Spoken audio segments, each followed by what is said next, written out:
எடுத்த உடனே சில சங்கடங்கள் வரும். அந்த மாதிரி வரக்கூடிய காரியங்கள் இருந்தாலுமே ஃபைனல் ரிசல்ட்னு பார்த்தீங்கன்னா அல்டிமேட்டாக அற்புதமாக இருக்கக்கூடியதாக இந்த வருடம் அமைந்திருக்கிறது தனுராசிக்காரர்களுக்கு. தனுராசிக்காரர்களுக்கு உறவினர்களும் நண்பர்களும் நிச்சயமாக நல்லதை செய்யக்கூடியவர்களாக இருக்கிறார்கள். சார் 3ஆம் இடத்துல ராகு, சனியுடைய வீட்டில் ராகு இருக்காருன்னு சொன்னாலுமே நான் அதை அக்செப்ட் பண்ணிக்கிறேன். இருந்தாலுமே அந்த இடம் சனியனுடைய வீடு தான். அந்த சனி குருவால் பார்க்கப்படுகிறார். அவருடைய வீடு குருவால் பார்க்கப்படுகிறது.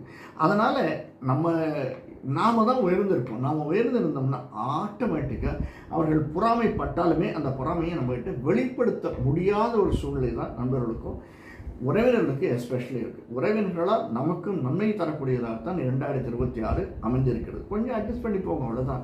இதில் என்ன இருக்குது, விட்டு கொடுப்போம் கெட்டு போவதில்லை. அடுத்தது மெயினாக 6க்கும் 11க்கும் உடைய சுக்கிரன், அதாவது நமக்கு பணப்புழக்கம் எப்படி இருக்கும், சின்னத்திரை பெரிய திரை இருப்பவர்களுக்கு எப்படி இருக்கும், 5ஆம் வீட்டுக்குடையவனான 5க்கும் 12க்கும் உடையவனான செவ்வாயினுடைய மூமெண்ட் இருக்குச்சே ஒரு ஃப்ளக்சுவேட்